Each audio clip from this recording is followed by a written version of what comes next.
There's actually a science to why stories matter. So when we hear a good story as human beings, our brain lights up. It illuminates the city of our minds. The neural activity in our brains increase fivefold. And in addition, we basically get given a drug. It's called an empathy drug called oxytocin that gets released when we hear really good stories. And this combination of all of these neurons firing at 5 times the capacity otherwise when we hear a story, plus this really awesome drug seeping in our brain that makes us feel good, makes us remember things. It makes us care. It builds relationships. And that's why storytelling has been such a fundamental part of being human since early times. When we were sitting around campfires and chasing woolly mammoths and trying to rub sticks together and figure out how to make more fire and starting to build tribes, we didn't have written language, but the way that we passed down stories told our next of kin that stay away from the tigers over there and don't eat these berries was through stories, because we saw that it allowed us to store information and remember and be captivated in such a different way. The first element of great storytelling is relatability. And if you think back to Star Wars, right? What makes Star Wars so good? It isn't necessarily the technology.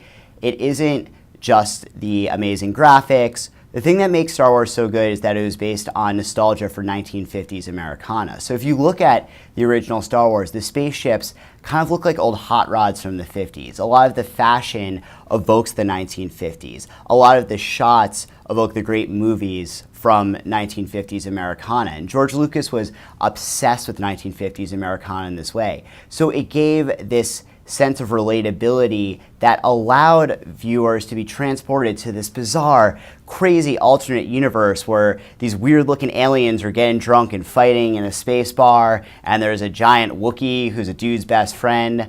But they're grounded in all of that nostalgia from their life that they had just had, in an era where America in the 1970s was really nostalgic for that 1950s Americana and allowed it to click.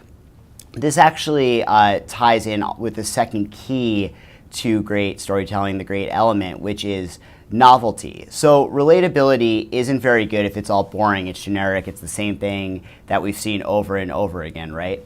Our brains also light up when we see something that's new. It was a survival mechanism from prehistoric times. When we saw something new, it was a potential threat to our lives. We had to be on high alert. We had to be wired to pay attention to it right away. And so when we see something new, our brains line up. That city of our brains is illuminated. It's going like crazy.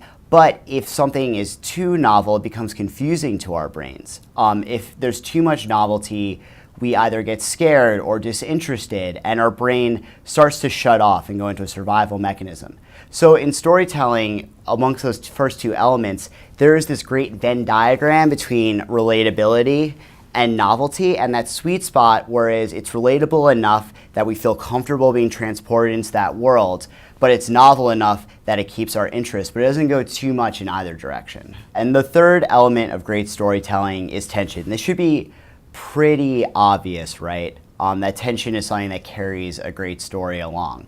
As Aristotle said, the job of a storyteller is to create a gap between what should be and what is, and then continue to string the reader along, closing that gap between what should be and what is, and reopening it over and over again until that gap is closed and the tale ends.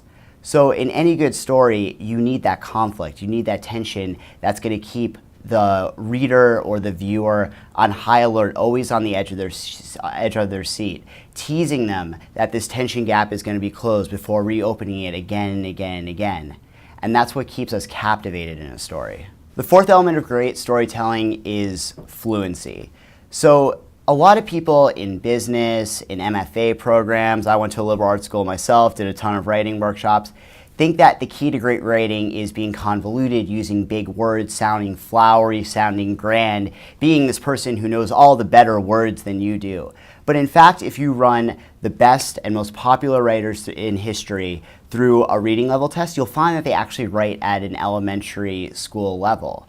Ernest Hemingway wrote at a 4th grade level. The same was true of Cormac McCarthy, J.K. Rowling, Stephen King, all the authors that captivated us in so many ways and sold millions and millions of books. And when I talk to people in business about how they can tell better stories, this is one of the most fundamental things that we can do. In business, we talk in this weird tribal speak of office land about leveraging KPIs to optimize for the next quarter and really find how we can storyscape our way to a new illuminated landscape of marketing fluency. But that means nothing to people. If you want to actually connect with people, if you want to tell a story that'll bring people in, you have to cut down that barrier to entry that allows them to get engrossed in your story. You need to write simply. You need to tell simple stories. You need to make the story fluent and easy to immerse yourself into.